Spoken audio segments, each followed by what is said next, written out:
Welcome, everybody. Happy February. Welcome to the February 7th, 2024 regular council meeting in the city of Garden Ridge. We have everybody present and accounted for. And if you'll please rise and join me in the Pledge of Allegiance.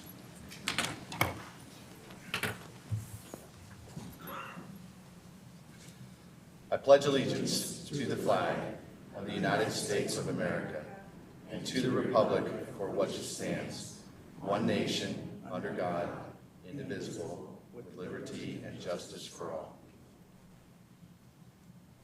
Honor the Texas flag.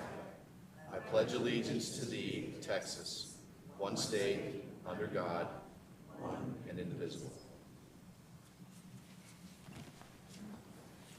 Thank you very much. Please take your seats. Thanks for everybody being here in the audience tonight, as well as everyone that's tuning in from YouTube land, and a special shout out to a good old friend of mine, retired Chief Master Sergeant Al Britton from Lampasas, tuning in tonight. What's up, Al? Good to see you. Moving on to item number 3, presentations and proclamations. We have a presentation from the Garden Ridge Lions Club today. So I would ask everybody from the Lions Club to please join me at the podium.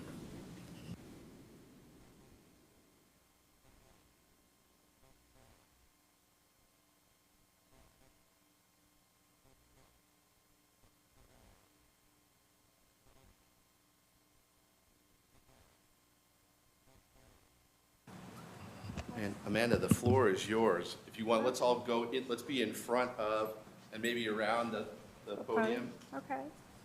I didn't know if Debbie, whatever is best for you, that you can take Take a pictures. picture? So you direct us where you want us. Dr. Jim? You're the pro. Oh.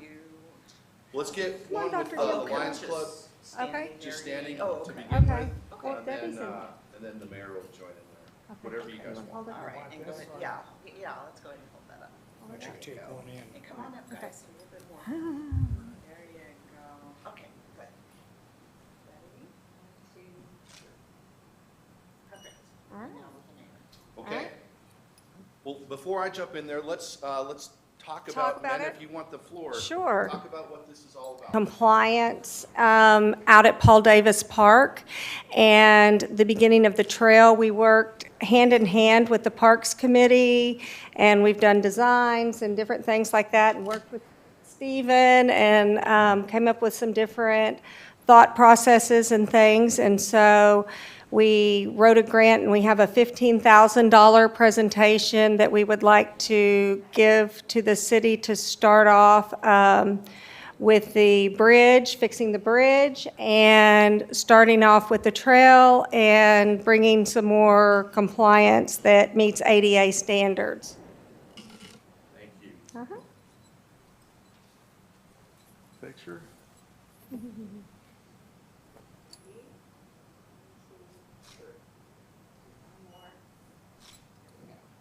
Awesome. Thank you. All right. Big round of applause. Thanks.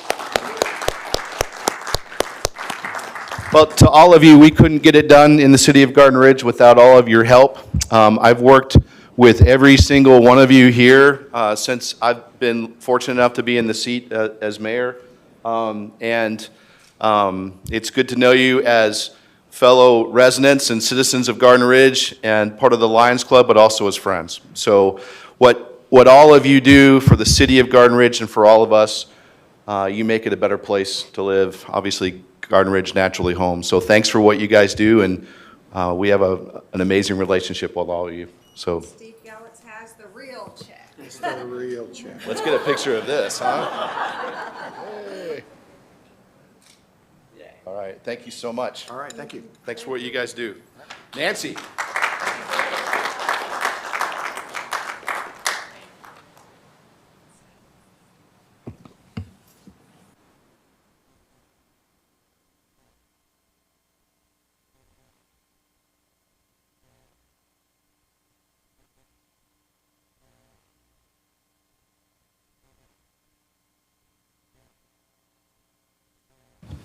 Okay, thank you so much. Best part of my job, on the first Wednesday of every month is item number 3. All right, moving on to item number 4, citizens' comments. Cheryl, you only person signed up?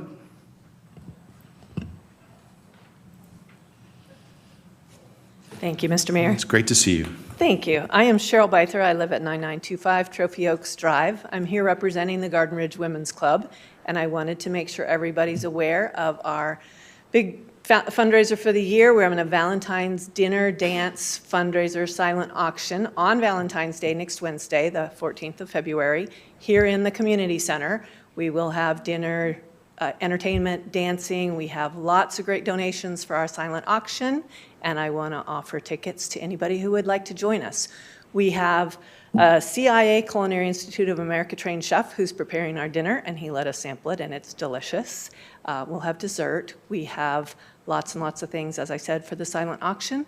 Tickets are $55 per person. We're also selling them as tables of 8 so that you can sit with your friends, and complimentary bottle of red and white wine on the table. And I have tickets. I have put flyers in the back on the table if anybody wants to either pick them up or take a picture, so it's handy on your phone. It has all the information about how to get tickets. We'd love to see you there. Thank you. Thanks so much, Cheryl. Look forward to it. All right, Cheryl was the only person we had signed up for citizen comment period, so moving on to item number 5, consent agenda. These items may be acted upon in a single motion. No separate discussion or action on these items will be held unless requested by a council member. Public comment on these items may be heard during citizens' participation.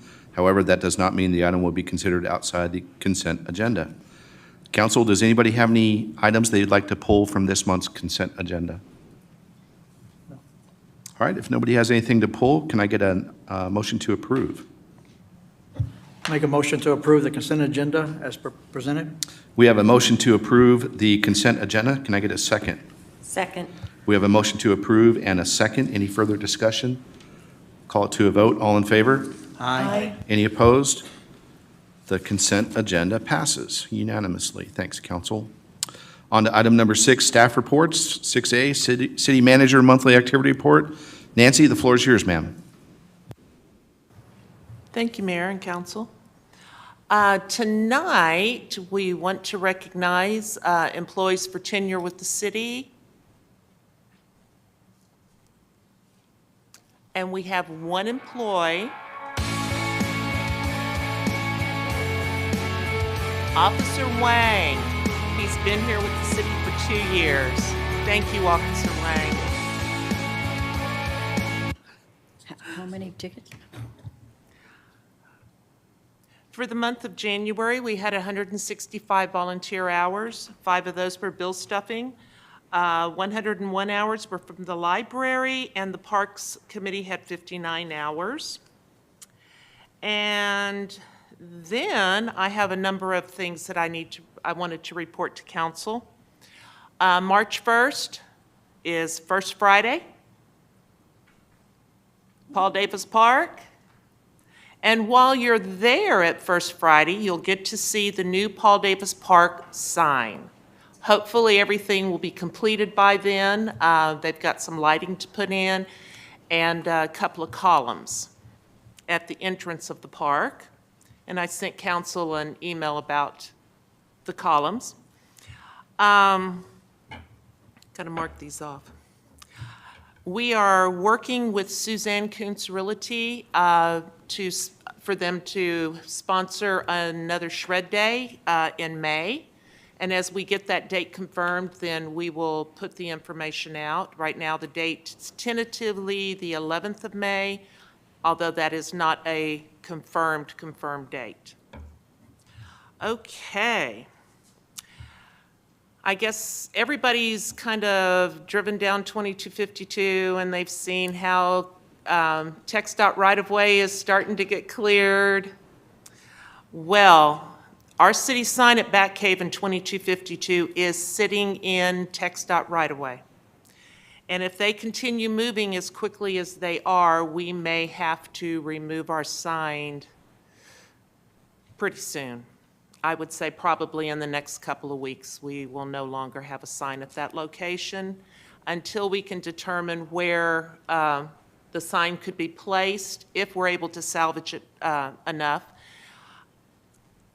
where it can be placed so that it's visible by the public driving by.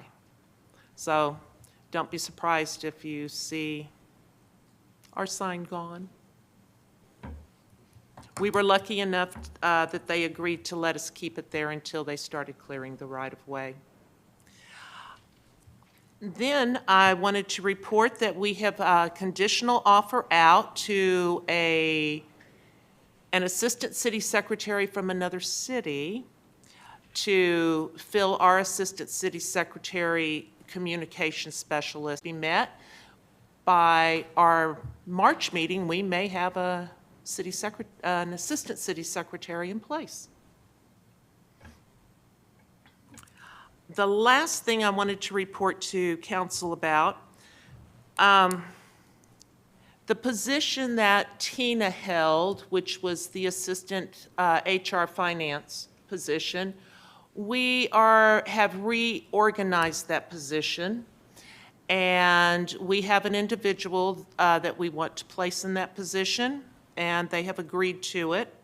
What it will do is the position will back up payroll and accounts payable for finance, and it will back up the front office, being utility billing and court, as well as it will give the person in that position additional time where they can further dig into the information that we are going to be able to obtain through the AMI system. We know there's a lot of valuable information in that system that we can use, but currently the utility clerk, their workload does not allow for that time to be spent. Perhaps we can get some more education out to the public so they can perhaps start using the app so they can monitor their water usage. As well as this position will provide some administrative support for our Public Works Department, which they are in need of that. And the individual that we have selected to place in that position is Michelle Hinojosa, our current utility clerk. And we've already posted the position for utility clerk. So as soon as we get an individual in that utility clerk position, then Michelle will be moving into the new position, and we should see a lot of changes, a lot more information coming forward related to AMI, some smoother transition, and a little bit of a relief on some of the workload of the two ladies, or the two positions up front. It is continually getting busier and busier for them. And that's Thanks, it. Nancy. You're Council, welcome. anything for Nancy regarding city manager? Okay. Yeah, yes, sir. Two things. I've proposed this in the past. I'd like to consider when we do relocate our sign at Bat Cave, since we'll have a light at Bat Cave according to TxDOT, we'll have electricity there, and we also have the water thing. I'm wondering if maybe we couldn't put a more contemporary lighted sign in the future at that location. What? Well, yeah, let's see what we can salvage of our sign right now. I know Steve and company are looking to see what the actual poles are made of and how it's all connected. It's been there for quite a while, so let's see what's going on and if we can come up with something. You One got other more? thing, Okay. I'd like to congratulate Michelle. It's going to be hard to replace her up front. She's such a welcoming face and so on, to personality to the city. I'm glad you're not leaving. You're just going to hide in the back corner. Oh, that's great. I think it's congratulations from all of us up here. It's wonderful. It's also wonderful to know that we've posted the utility clerk job out there and that we have a tentative person coming in, very well qualified as the assistant city secretary. And to remind everybody out there that being down 2 people in the month of January specifically is why we didn't do a grapevine this month. That's something that the Assistant City Secretary does almost exclusively, along with some help, but we decided not to do one for this month. I've received two pieces of feedback via voicemail on that were very professional and personal, but strongly suggested that we keep going with the grapevine. So I think that's probably something that we will not do again for this coming month, just based on everything we've got going on, and we don't have the replacements in place yet. And that's something that you can blame on me, and then we'll keep giving us feedback. We'll take a good hard look to see if we can get something out there in April. So, does that work? Okay. All right, Nancy, you're still on for Finance and HR. Well, Robin was not able to be here this evening, and I covered the two items concerning employment that she would have covered in her report. The only other thing is, yes, the audit is finished, and y'all will be hearing the audit report tonight. And that's all I have. Thanks, Nancy. Council, You're anything welcome. for Nancy regarding Finance and HR? All right, moving on to 6C, City Secretary. Marissa, floor is yours. Thank you. Just a couple of things I want to highlight on my report is we do have an upcoming holiday, so City Hall will be closed on Monday, February 19th. And then the Garden Ridge general election is coming up, and the last date of file for place on ballot is Friday, February 16th. So if you haven't filed and you're planning on filing, don't forget that date. And then for the March primary election, this is not the Garden Ridge election, this is the March primary. We are just a polling location, but early voting will be conducted in here, and it starts on Tuesday, February 20th, goes through Friday, March 1st, and then election day voting will be at the Community and Event Center. And that is all that I have to report. Thanks, Marissa. Council, anything for Marissa? Okay. Awesome. Moving on to 6D. Chief, the floor is yours, sir. Thank you, sir. Most everything is already in the report for you to review. The only thing I'd like to add is there has been some requests that we remind everybody to empty your mailboxes daily. We don't have a huge issue, but there, over the past 6 months, hadn't been anything recently, we've had some issues with mail appearing on Back Cave Road out of people's mailboxes that we had to return to them. So remind your neighbors and everybody out there that they need to check their mail on a regular basis so these people don't get enticed into looting the mailboxes.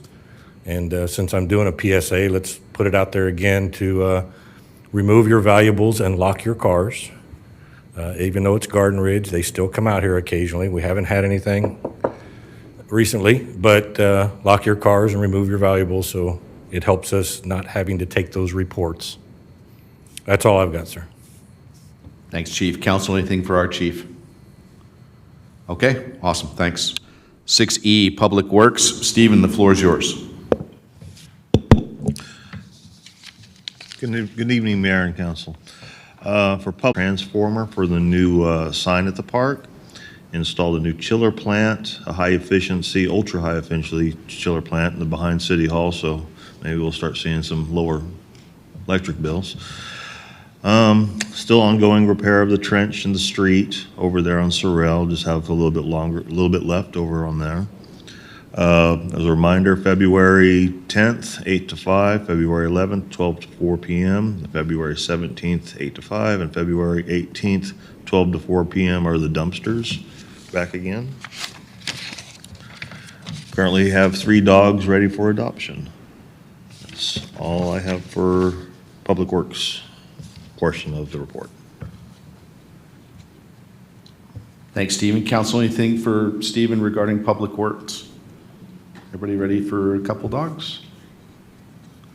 You got room. Stephen, you're still on for water. Thanks. Okay.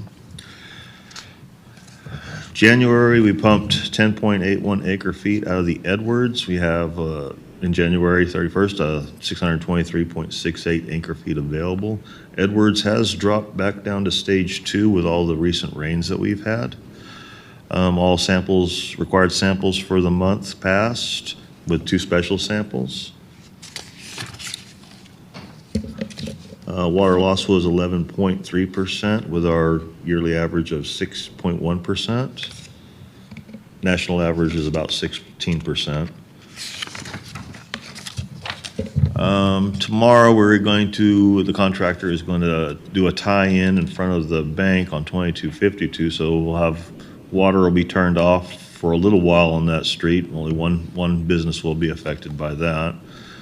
280 work orders was done. Locates 81. We have more locates than normal since all the construction we have on FM 2252. January alerts, 180, down 246 from December. Our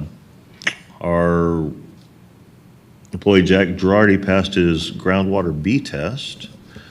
And we had, for city-owned leaks, we had 3, 1 service line. Then we had an 8-inch water main on Forest Waters that we had to repair. There's Jack.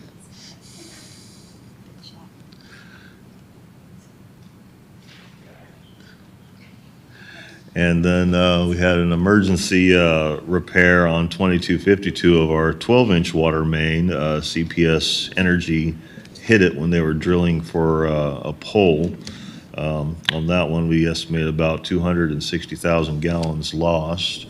We replaced about 25 feet of 12-inch main and used one of our expensive repair couplers to also finish it off. And the driveway for that property had to be cut because the water main went underneath that. There's a picture of the nighttime us lowering the 20-foot section into there. So we worked from 11 a.m. to 3 a.m. the following morning straight. We made a lengthy bill, and we're going to submit that and see how far we get with that. That's all I have to report.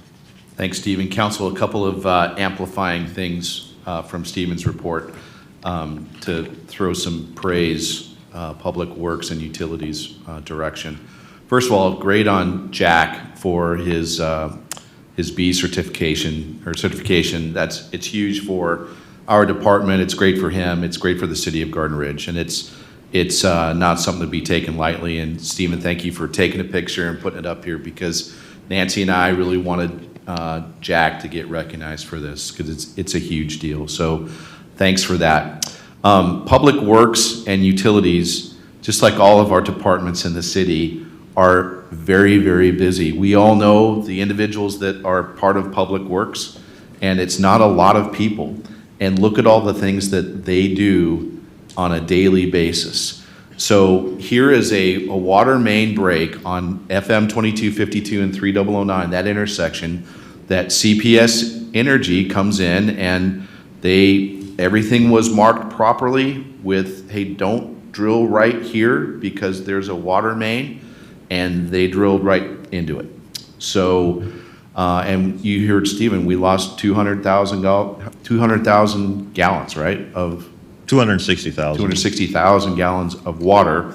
Plus, so we got to shut that off. Now we have to repair the damage. So from 11 a.m. to 3 a.m., it's all hands on deck, making sure this happens as seamlessly as possible for our residents and everybody, the whole community coming through that intersection the next morning to commute. So can you imagine what the commute would have been like to have 260,000 gallons of water and dirt and rock everywhere there. So they repaired the line, they cut the driveway. We're still working on making sure everything's good with that. And then Nancy and I directed Stephen to put together a report with that, and we have contacted CPS Energy and said we will be submitting this to get roughly $22,000 worth of damages and water loss back from them. So we have a great relationship with CPS Energy, and hopefully that all works out. But I wanted to make sure that you guys knew about that, and that everybody knows, and that Stephen, great work to all of our guys out there for making it happen. And the next morning, it's it's work as usual. Well, we gave a little bit of a break. Hey, go home and you don't want to be too tired, get some sleep, and come back. Eric was running the shop, but we got stuff we got to get done the next day. So they're very busy. So Stephen, thank you so much. And we'll go around. I know Jesse's got something. So Jesse. Well, no, I was going to thank, I saw all the work crews out there, both utilities and public works was out there, helping each other out. So appreciate all that. So thanks for all that too as well. I didn't realize it was that big a leak and all that, but also glad, the rains really helped. We gotten the J17 well is up to 646 and a half, I think, today. So slowly progressing up. We get to 650. Maybe they'll change it to stage 1 and we can consider changes over here ourselves. So anyway, the rain's been helping. Keep praying for rain. And I was going to ask one other question about the freeze. Do we have any problems, any issues during the freeze? Or? A minor things, just like at maybe the park, maybe a faucet needed a little tightening or something, but just minor Nothing at the stuff. well sites or anything? Good, great. Got to hear that. They were well prepared for that. Saw y'all guys working hard that week before, getting everything ready, so appreciate as well that. Thanks, Jesse. Anybody else?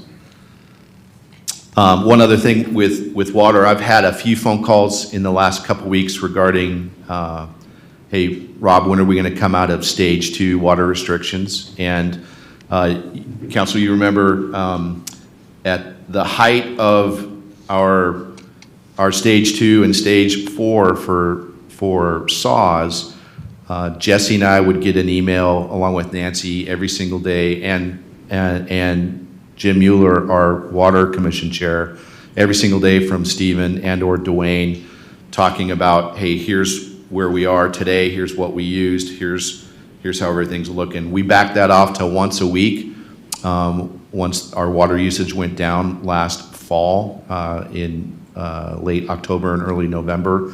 And in that weekly email, we talk about, hey, when are we going to be able to come out of stage 2?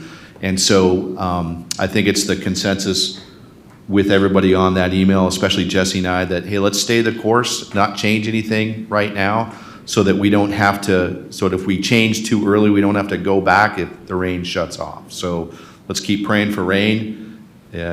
Keep watching Chris Suchan on Channel 4, my buddy, right, Elisa?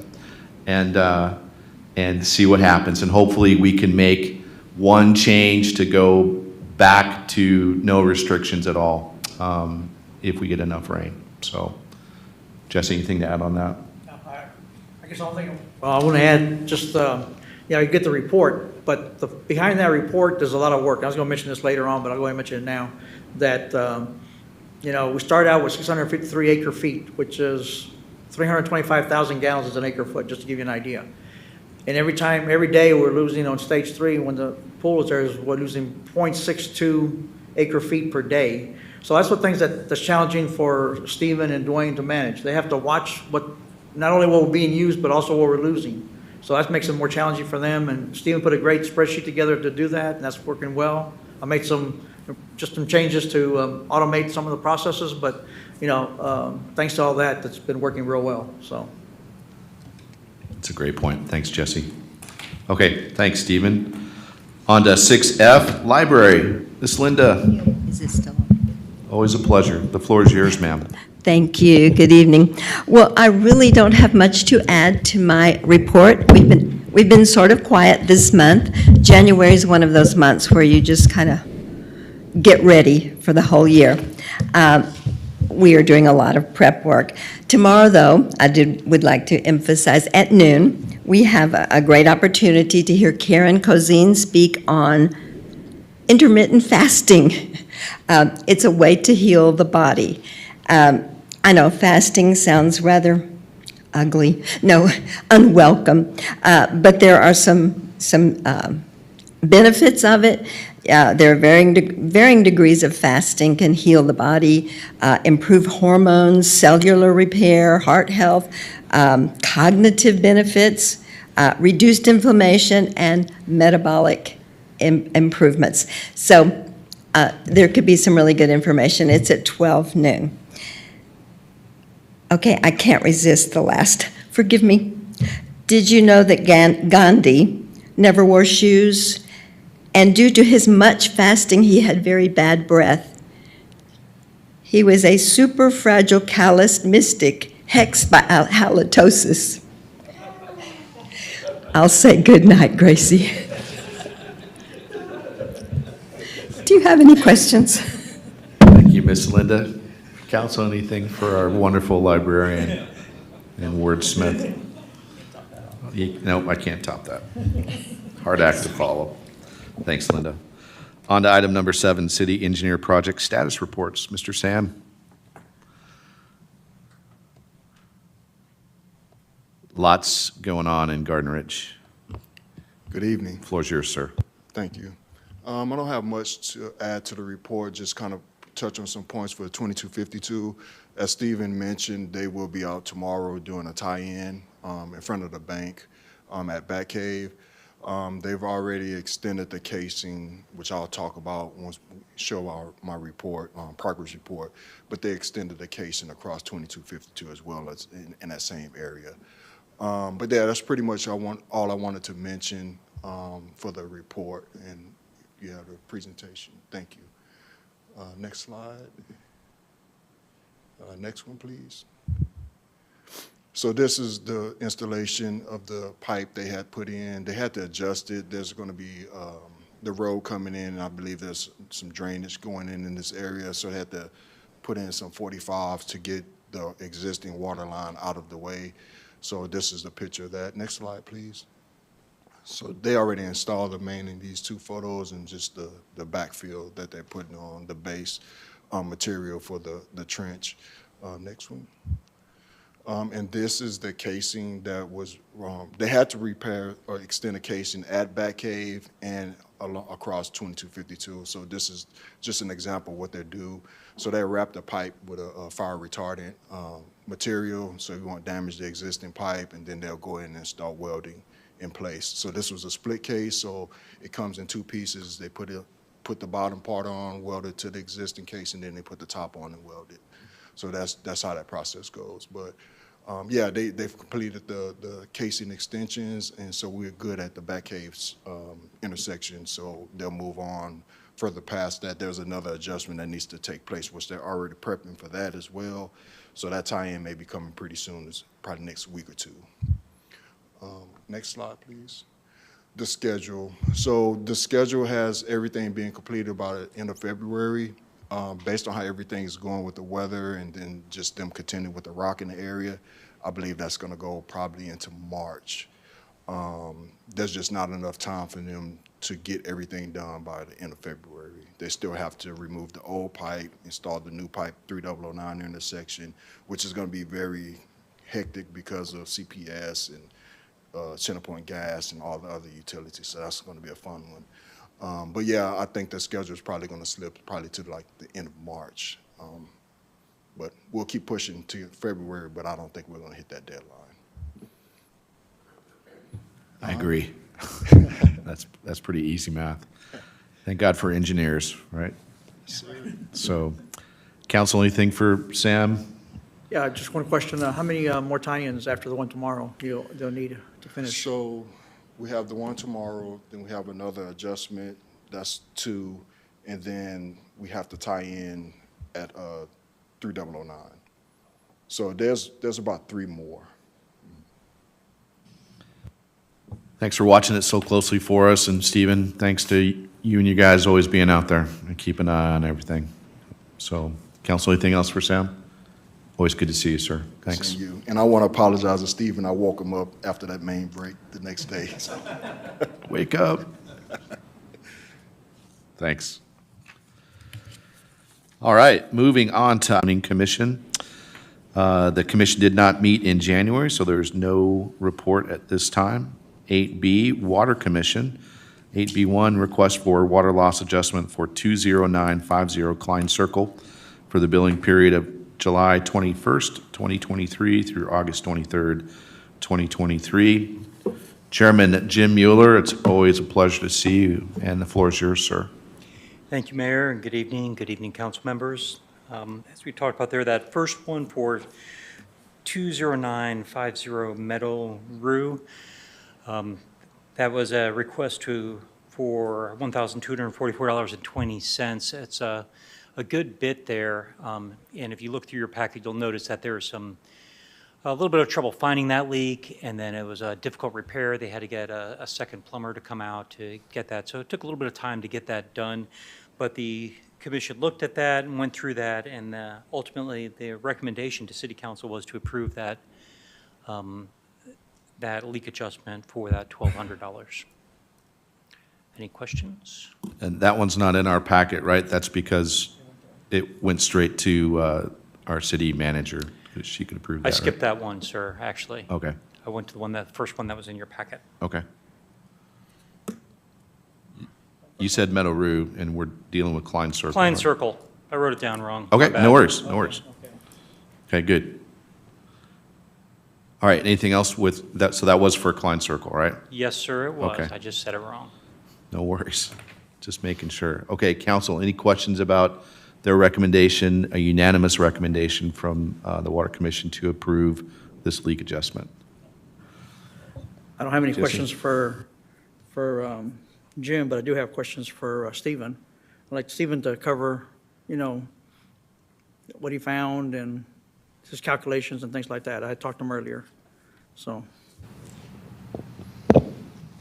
Stephen? Okay. Let's see here.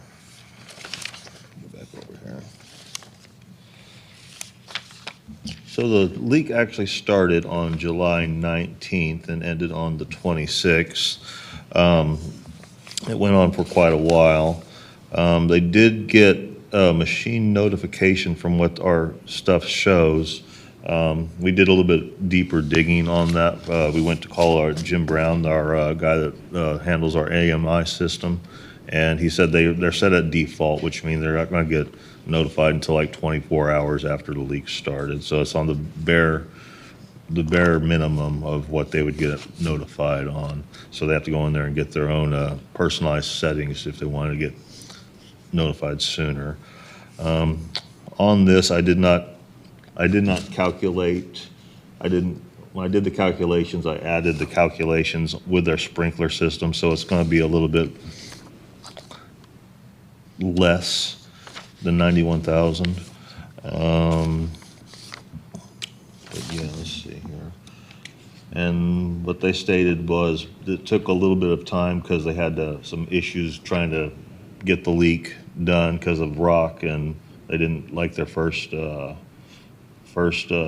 plumber that came out there to give them that gave them the first quote. And then, like I said, the leak actually stopped on the 26th, but the repair didn't get repaired until the 8th of August.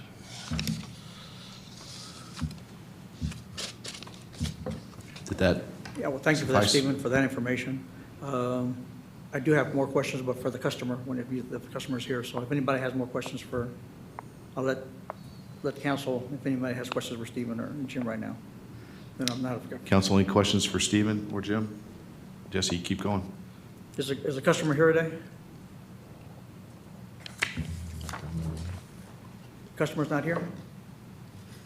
Okay, well, my issue with this, and I had a bunch of questions for the customer, and, in the packet, there's a bar graph that a customer provided Stephen that has all the bars. I don't know if you've ever seen that. And, we was calculating 250 gallons an hour, 600 gallons an hour, and it goes all the way up to, 750.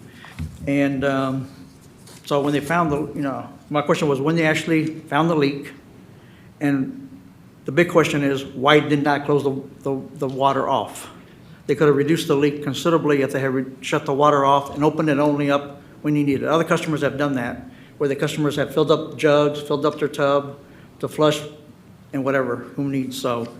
And for council, and he denied the first bid, so I don't even know when they came out. I know it was billed on the 24th on Monday, and they said it was after hours, so I'm sure they came over the weekend. But they declined that offer, so that continued more leakage from Saturday on through Wednesday.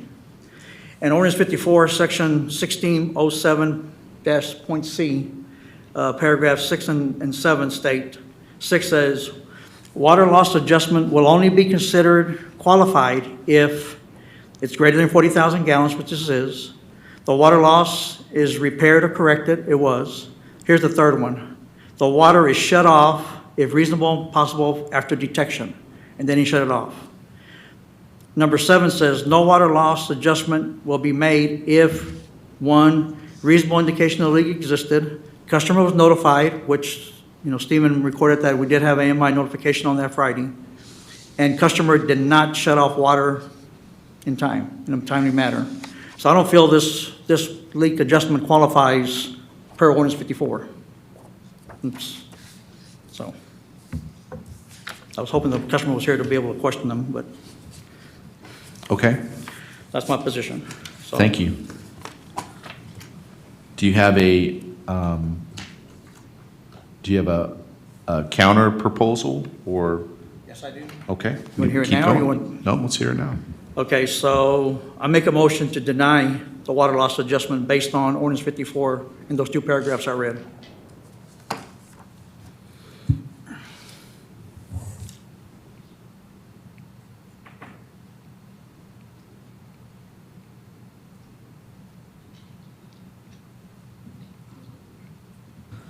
Okay, I wasn't expecting you to make a motion right now, but That's my proposal anyway. okay, that's your proposal, but, Yeah, I can, let's just say it's my proposal to deny Okay. at this point, so further discussion, okay, great.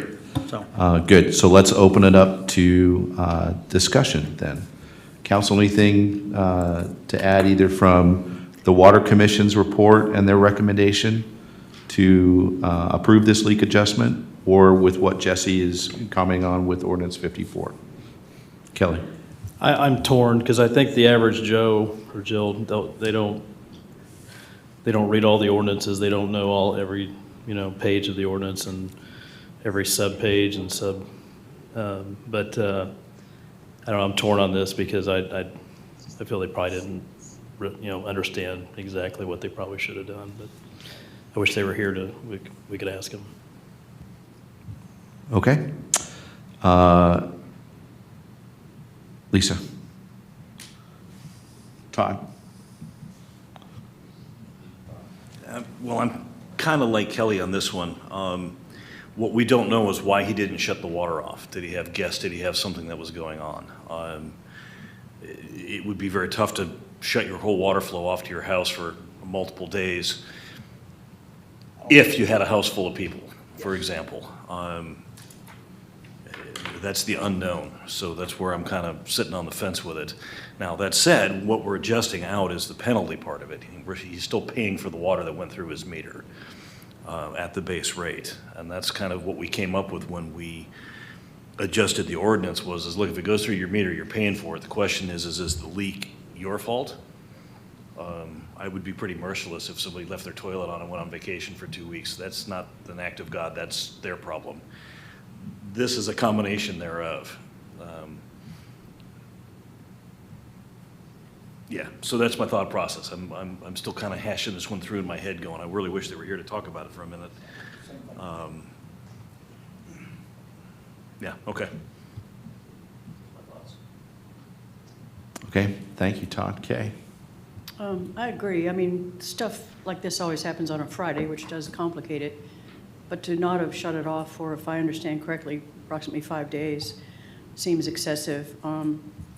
Plus, I'm wondering what the Water Commission's basis was for not considering what Jesse, I mean, you have the same, obviously, information and knowledge, why you would not have addressed that the same way Jesse did. Unfortunately, I wasn't at that meeting. I was out of town, but I can go back and find out exactly what was going on there. Okay, so go back to some of the issues that Kelly brought up and Todd as well, is that, we've had other customers. This is the first bill this big since we went to AMI 3 years ago. We have managed, in the last 3 years, we've had only, I think, one other leak adjustment come to City Council, which is, that means it's over $500. And all the other ones have been mostly Stephen handle under $250, or if you have gone to Water Commission that have been under $500, that, they made a recommendation for city manager to approve. This is the largest one we've had since AMI. okay? As far as not knowing the ordinance and everything, that's not the issue, because you can call up here. If you have a problem, you call the city hall, either Michelle, whoever, Michelle can talk them through it as far as, I mean, I had a 3-gallon-an-hour leak one time that I was freaking out, okay? This was back in September. And Michelle showed me how to actually read the water flow directly and then what I need to do. So we took care of it. But this was 200 gallons, 600 gallons is obviously a big leak. And like I said, we've had other customers that, I know of one other customer that said, okay, for medical reasons, we need to keep the water flowing. This was in Regency Oaks. So that was okay. They had it was a big leak right after the meter, and they did not file a claim because they made a decision to continue to run the water for medical reasons, which is understandable. Others have shut the water off and gone up there routinely, opened the valve back up to fill the tank, fill jugs up and everything else to minimize the water loss. This person used over 50,000 gallons 1 month and 3 months afterwards, okay? So they're watering excessively, in my opinion. So that's not the issue here, of course. But they kept watering, they kept their irrigation system on, they kept everything else going on while this leak was going on with no, consideration of the water loss, especially under, water restrictions. And that's where I stand on this. That's why I take that position. If memory serves, the customer was here for the Water Commission meeting. Right. Yeah, he was. So it sounds like it would be a good thing to perhaps table this. I was going to and be suggest able that table and give him a chance to talk come. with the individual. And let him come up next He month. probably doesn't know that it'd be great to be here tonight, so. Yeah. Would you be amicable with that? Yeah, I was going to suggest that also. Okay. So that would require just a consensus, if you guys are okay with that. Thumbs up to table this, and we'll talk to the individual and have them come in next month? I don't want, yeah. Okay. Yeah, let's do that. We'll table this and have them come in, and we'll talk to them next month. Thank you. Let's go on to number 2, request for appeal on water loss adjustment denial for 9497 Cinchona Trail for the billing period of 21 November 2022 to 22 December 2022. Chairman Mueller. Thank you. There's a whole lot in your packet about this one, and I'll do my best here to try to sum it up in a reasonable manner. This leak was it occurred a long time ago. It occurred over a year ago. It was submitted in a timely manner. The investigation took some time. There's a lot of going back and forth and some difficulties in communication as we went through it.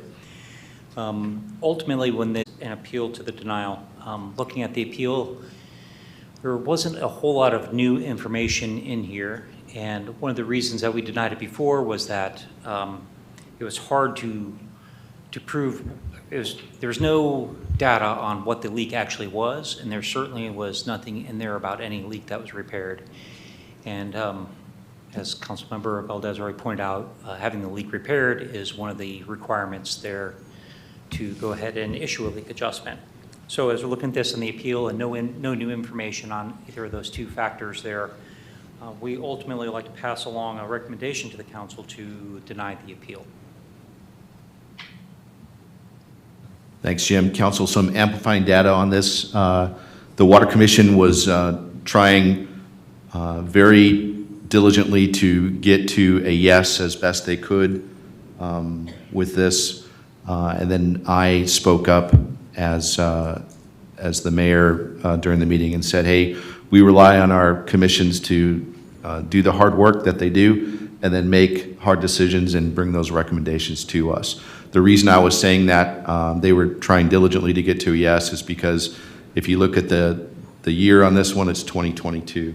And Jesse just read part of our ordinance, and in there as well is, hey, you've got 45 days to, and they reported it within 45 days, but then we got back to them and we didn't hear from them for a very, very long time. So, and then there was no amplifying data like, hey, we fixed it, that's required in the ordinance as well.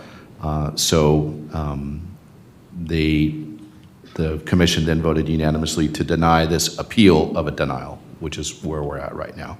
A little bit of amplifying data for you. So I'll start on my left. Kay, anything to add on this one? No, it seems pretty clear to me that this is legitimate, given that they didn't provide any more information or more clarity. Todd? I guess I'd like to know where that water went. 96,000 gallons should show up like they said, although there are chances it goes under the slab and into the ground and it's gone through the meter. But the leak can't just go away if they didn't have somebody come out and repair it. That's the part that bothers me with this, is if nobody came out to repair it, and all we have on that is their word, but, you know, it would have been in their interest to go, yeah, here's the repair, we found it. Curious. We've had this once or twice in the past, probably earlier on in my stint up here, where we had some pretty heavy meter usage that water disappeared and there was no sign of it in their yard, none of it anywhere. And then what do you do? You know, where's that water going? Thank you. Jesse? One thing about this leak is pretty consistent flow rate, 600 gallons per hour, plus or minus 5 gallons, steady flow. A leak, a failure of any sort would tend to grow with time, usually goes up higher. This was consistent for the whole 6.5 days. And one comment that came from the Water Commission, I forgot who it was Commissioner, which commissioner it was, but made a comment that it seems like it was a faucet that was left open and then shut off. Because the water, I mean, went from 0 to 600, back to 0 instantly. So it's plausible that that was a faucet left open, whether it was left open by the owner or was vandalism, somebody opened it else, we don't know. They didn't file a police report or anything, so. So I tend to agree with the Water Commission's analysis that it probably was a faucet that might have been left open. Thank you, Jesse. Lisa?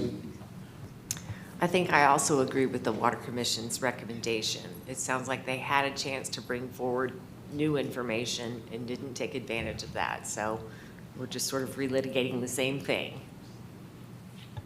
Yes. Kelly? I agree. Okay, thanks. Before we go further, is the customer in the audience tonight? Okay. Council, you've heard all of our comments, as well as the comments from the commission. Their recommendation was to deny the appeal for the denial originally. So would like to take action on this. Can I get a motion to support the denial of the appeal? I move to support the Water Commission's denial of the appeal for Cinchona Trail. We have a motion to approve Water Commission's recommendation to deny the appeal. Do I have a second? Second. We have a motion and a second. Any further discussion? Call it to a vote. All in favor? Aye. Any opposed? All right, the motion passes unanimously and Water Commission's decision is upheld.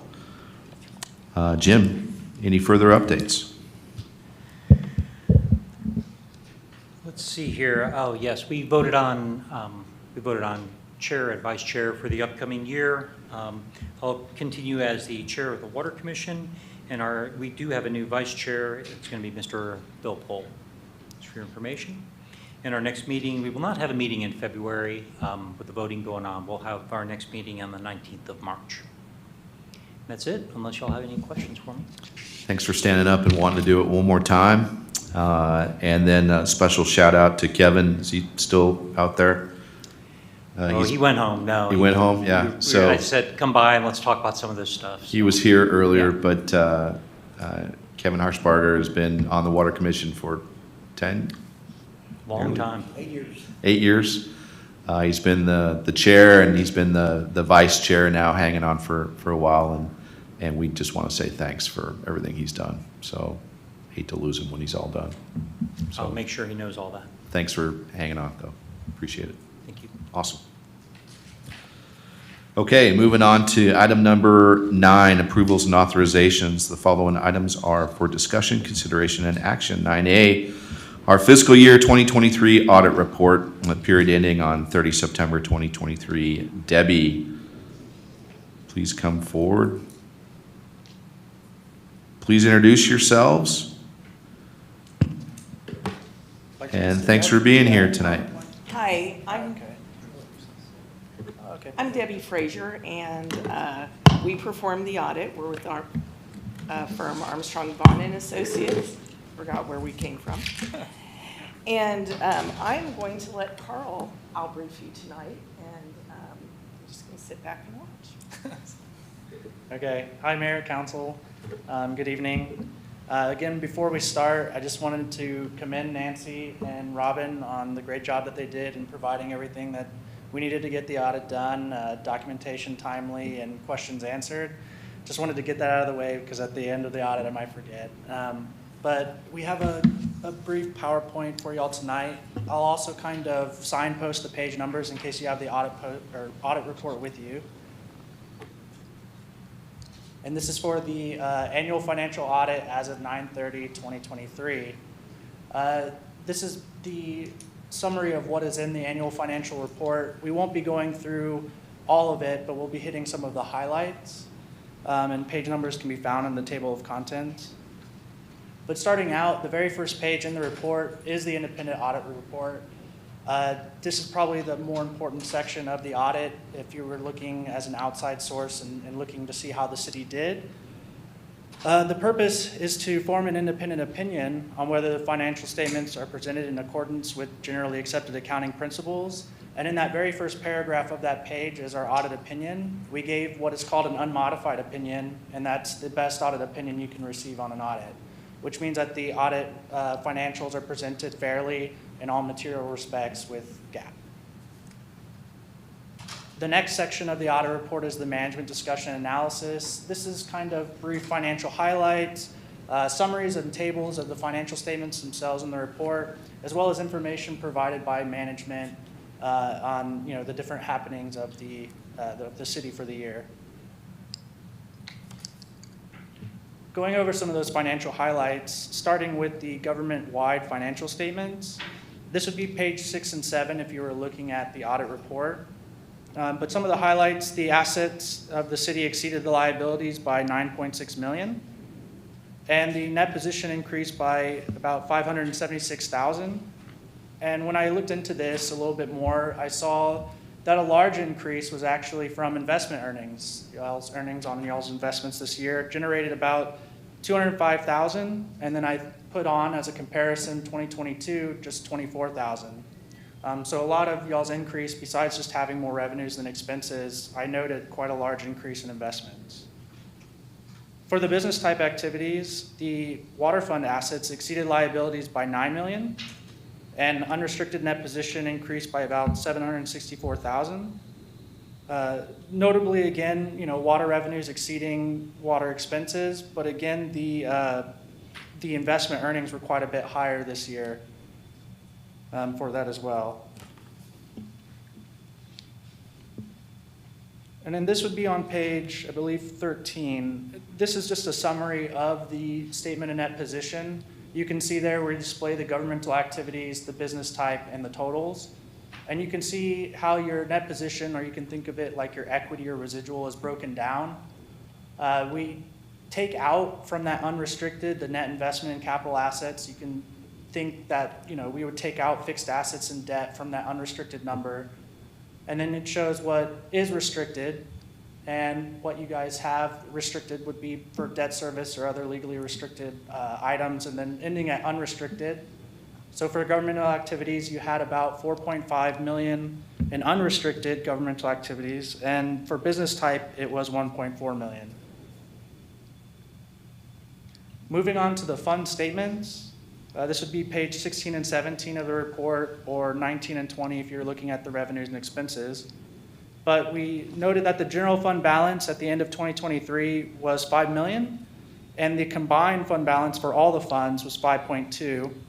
And we'll show it in a minute, but the funds are the general fund, the debt service, capital projects, asset. The combined fund balance for the general fund, which we'll show in a minute, was $4.9 million. And we usually like to break that in terms of how many months of operating expenses do you guys have within that unrestricted balance.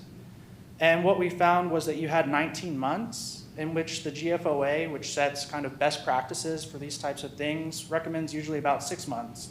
So I would say the fund balance of the city is very healthy and well funded.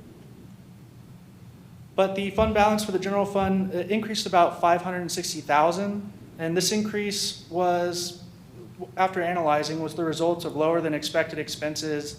If we looked at the the budget to actual for this year, we saw that 158,000 less than budgeted amounts for general administration and 187,000 in police protection. Again, I just keep pointing out, there was that increase of investment earnings, at least on the fund statements, for 132,000. And the combined fund balance increased 378,000. Most of this is due to the general fund because it is very massive, but I did want to point out the capital funds project fund balance decreased by 182,000, and that's pretty normal. As you guys pay for projects, you're going to have less money in the capital project fund, and so the fund balance will decrease as that happens. Sorry. So this next slide, this is the fund balance breakdown. And again, in the columns, you'll see the funds that I had mentioned, the major funds and non-major. We break it down by non-spendable, and again, restrictions for debt service and other legally restricted or restricted funds. And then you have your assigned for capital projects and your unassigned. And the unassigned being that 4.9 million.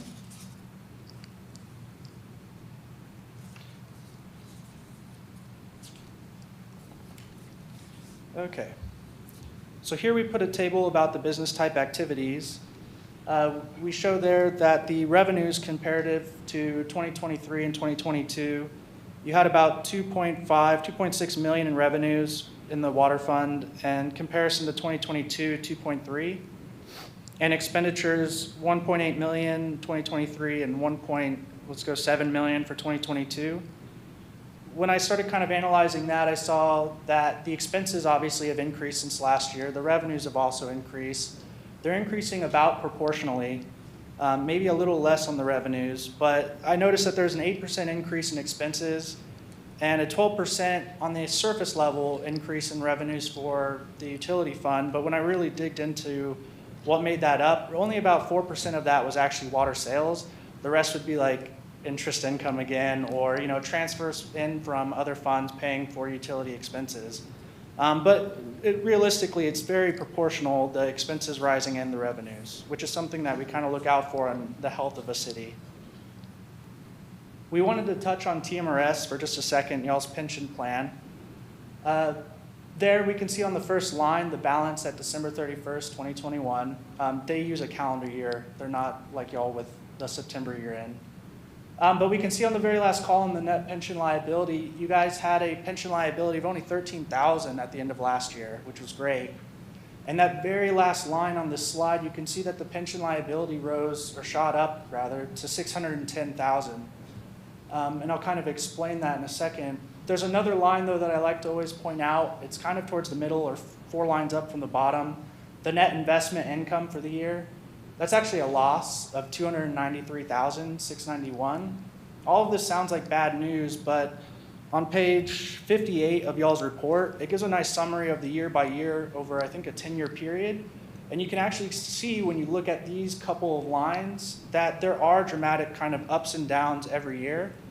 For instance, just looking at the liability itself, 2018 had a $517,000 liability.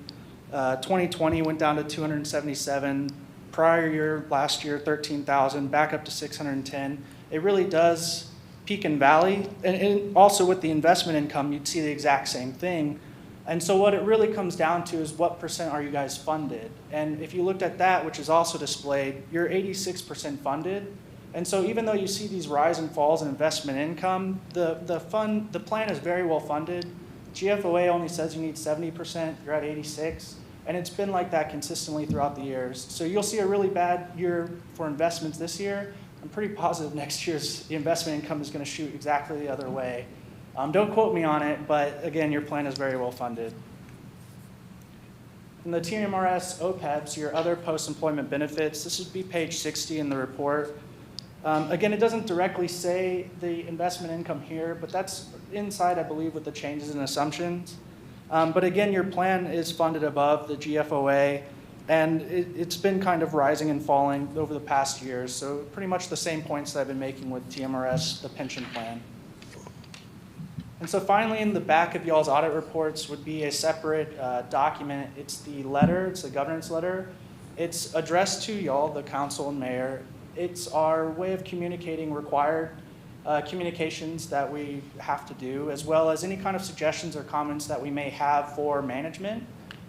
In the past, there haven't been many at all, and the same as for this year. We've had very minimal suggestions or comments.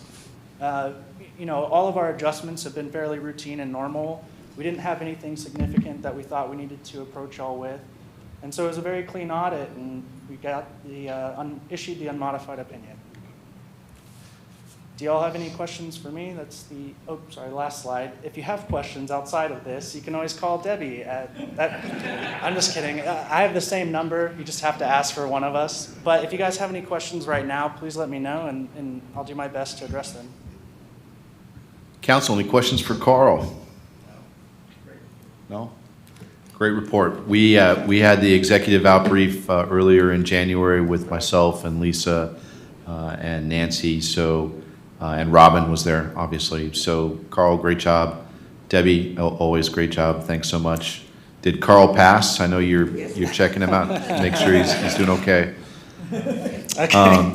So you did a great job. Okay, thank you. Thanks. And I said earlier, thank God for engineers, but also thank God for accountants. You make this stuff look easy for all of us and keep us out of trouble. So thanks so much. Okay. A couple of kudos out there. So this is the result. Every year we go through this exercise of an audit to make sure that we are good to go. This is hard work from our department heads for coming up with their budget, maintaining their budget, living within their means. It's our finance officer and officers and some turnover that we've had with job changes over the last year, and that's worked out great.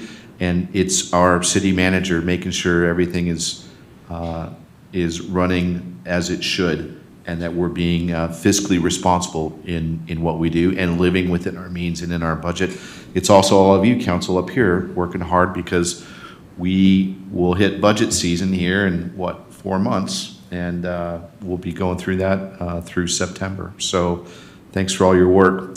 And to put it in regular person speak for everybody out there, this is to say that I'm going to say we got an A. You said it's, unmodified is an A, right? So again, we have an A, but we have a very lean but well-balanced and fiscally responsible budget for the city of Garden Ridge. So great job.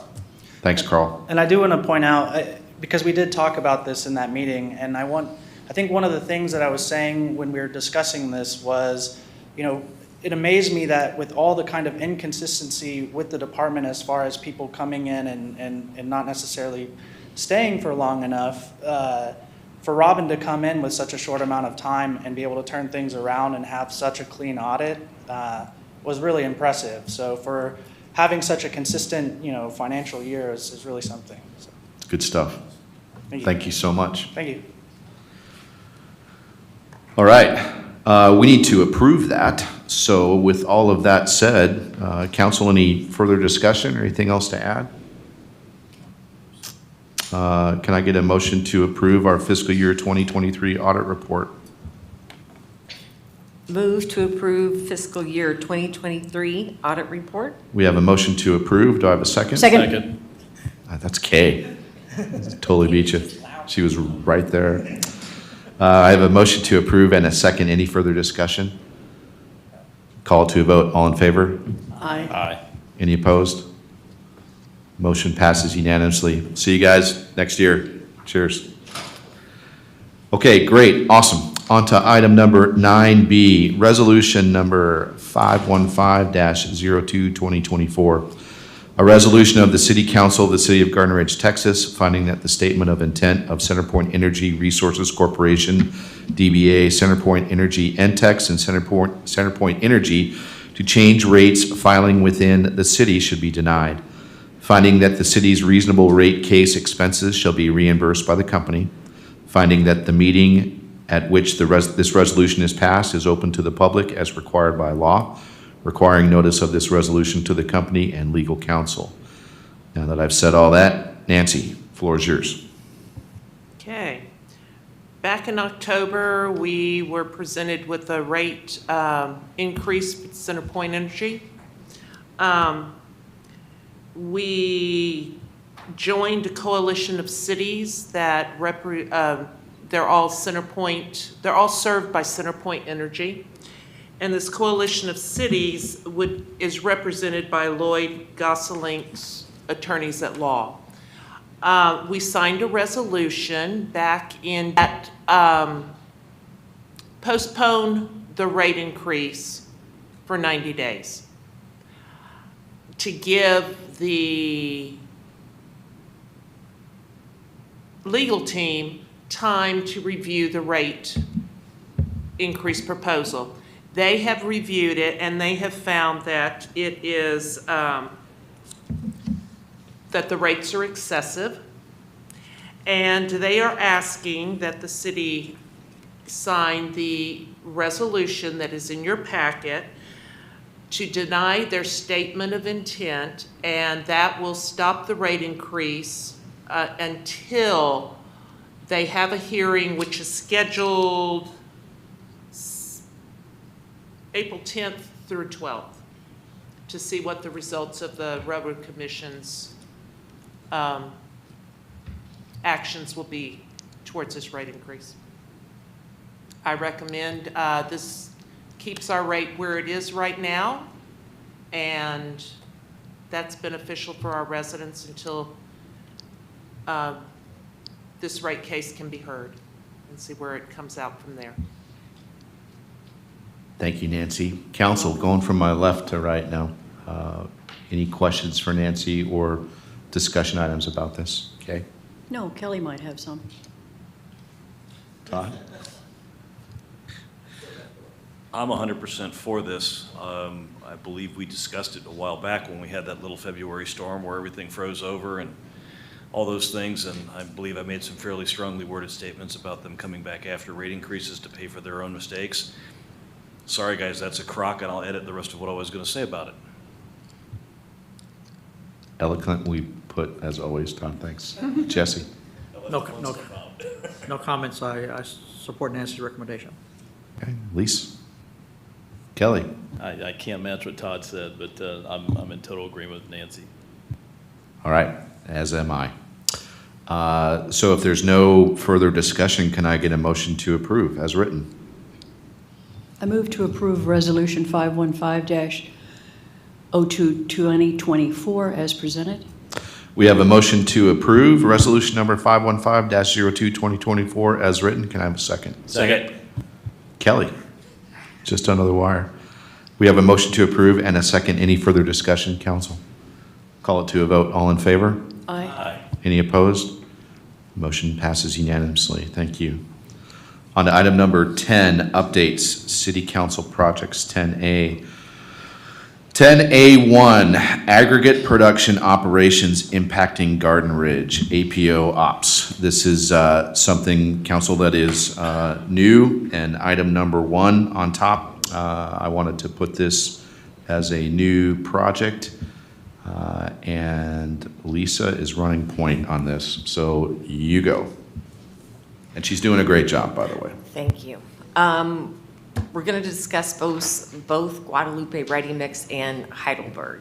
I'm going to start with Guadalupe Ready Mix. Here's where we are with that. So we missed the public comment period. We did submit some comments, and they were noted when the permit was approved that comments weren't submitted in a timely manner. Right, and I mean, again, when we discussed this last month, there were issues with the notification. And I one of the things that was very, very weird is that Comal County had 4 parcels with that same address. And I reached out to the county, and they said that was an error in their books, and they needed to go back in their system, they need to go back and fix that. But, up until a couple of days ago, one of our friends with the Texas, I'll never get out, with Tram, Mark Friesenhahn, thought it was located across the street. So I contend that there were still issues with that. And I also took a closer look at their application. It was hard to get, it wasn't posted on the TCEQ website for a long time. I had to push and ask, and I got directed to a page that didn't work, and then I was told, here's the right page, and I said, I can't get anything, and was told that the system was running slow, so they gave it to me directly. There were a few things on that application that that we all know are simply not true. One of the things that these guys have again, it's an option. They're not required to do it, but it's called a public involvement plan. And this is a secondary screening for these guys, if they think there's going to be a lot of public interest, that they are required to do extra things. And in the secondary screening part of this, they checked that a public involvement plan was not applicable to this application. And they're asked to provide a brief explanation. Their explanation was that significant public interest is not expected. And I mean, we know how much our citizens cared and reached out, and there was news coverage and meeting attendance and comments submitted. And there was also, again, some of this is just nitpicky, but this is what you do. There was a question about distance between another rock crushing quarry or cement batch plants, and they checked not applicable. The distance is 500 feet. So I got some clarification there and talked to them. The distance is 500 feet. And I said, well, 500 feet from what to what? And it's from machinery to machinery, which, obviously Guadalupe Ready Mix is within 500 feet of the quarry. I mean, they're building right next to the quarry. But the standard is machinery to machinery. So, okay. One of the other things was, and listen, I'm looking for ways to get public comment period open, get, a reversal on some things. One of the things that they're required to do is name their plant in a way that indicates what it is, right? We've got industrial asphalt. We've got asphalt, is asphalt industrial, asphalt Inc. We've got Ready Mix down there. We've got CMEX. They just call it Garden Ridge Plant. It is not even in Garden Ridge. It's in the Schertz ETJ. So I have talked to a million people about this, and here's where we are at in the process. So we were unable to, let me see, let me start with public comments. They closed the public comment period. As long as the application is administratively complete, it's approved. By the way, we did have our House Rep, Carrie Isaac, informed on this, and her chief of staff, Terry Franks, was speaking with the director of TCEQ, and they determined it was statutorily complete. It's a rubber stamping agency.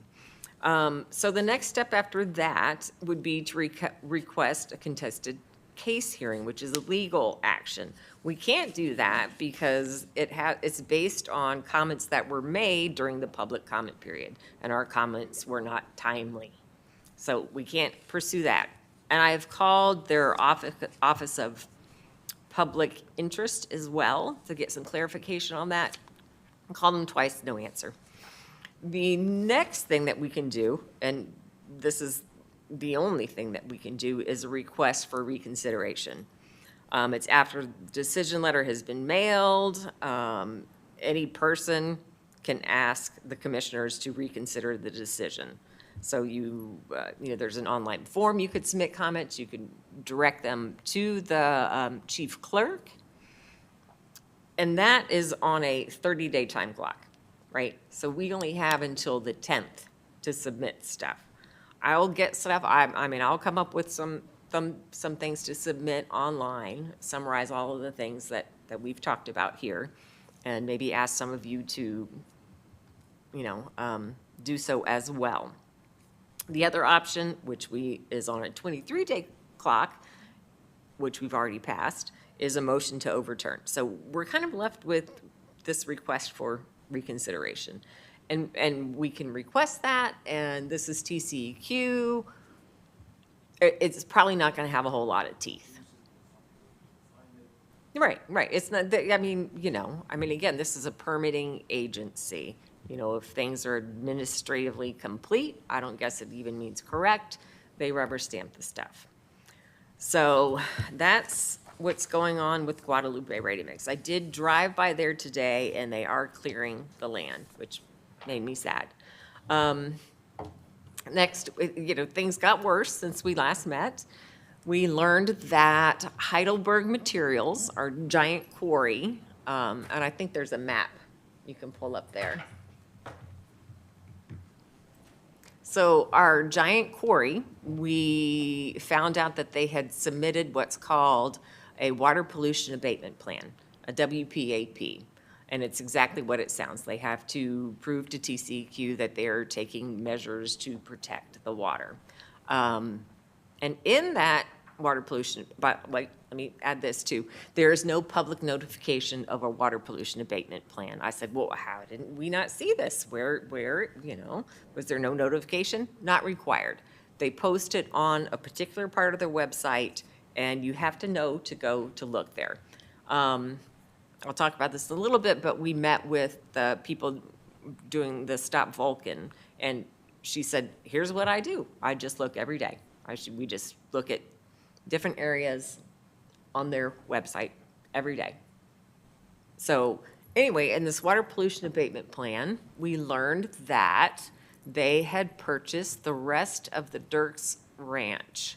So they are proposing expanding the quarry by 1,000 acres, right at 3009 and Schoenthal, which I think we all know will be a disaster for the city.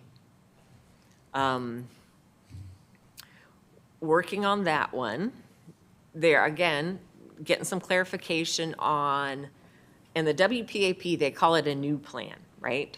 So, the question was, do they have to submit a new air permit application, right? Because it's technically a same part of the quarry.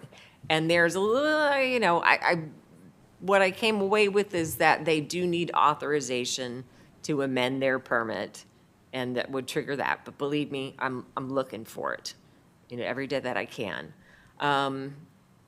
Lots of angles. I've worked here. I've reached out to the EPA, have not heard back. They are doing a study in Dallas, the Dallas area, where there's a high concentration of these aggregate operations, to study the cumulative impacts, which is something that we've talked about as well. I think that study is supposed to be done in July. But I wanted to ask Dr. Nance, who's the regional director here, for some more information about that. Also reached out to U.S. Fish and Wildlife. We do know that this is likely golden cheek warbler and habitat, and a new bat is going to be designated as endangered in the next couple of months, called tricolor bat. So there, again, not a whole lot they could do. Recommended doing a species count, a golden warbler specific species count. I think they migrate back in March. So we could have that in our hands as, yet another point. We have reached out, we sent an email to Chris Hobby, who is the president of the Southwest Division of Heidelberg. I think we all are pretty done with the local guys, right? I mean, they have not been transparent lately. There have been conversations that we've had with them where they had the opportunity to say, hey, this is coming, wanted to give you a heads up, let's, they, sort of a lie by omission, right? They chose not to share that information with us in conversations. Right. The other terrible news there is that they have, and it shows you exactly what they think about us. They've hired David Earl as their attorney. So, I think we clearly had conversations with our contacts there that David Earl was insulting to both the council and our citizens, and they're now using him. So pass for this one. I think, it feels like there's three directions that we could go. The legislative path, we're working on that. Carrie Isaac is coming out tomorrow with her chief of staff, and Donna Campbell is sending a couple of her people, Joyce Yanuzzi, who is her district director, and then Ike, who is their environmental policy guy. We met with Ike when we went to the Capitol last year for legislative session, and he's very, very junior guy. I will continue to invite Senator Campbell to come visit. I suggest y'all do as well. That's one path we have to push. We need to look at legislative changes, start working on bills. And then there is a legal path. I did speak with an attorney today that, let me go back to tell you about what we're going to do with Carrie Isaac. She's coming to visit, we're going to meet, and then we're going to take her on a tour of Garden Ridge. We're going to drive down to 3009 in Schoenthal, show her what that area looks like now.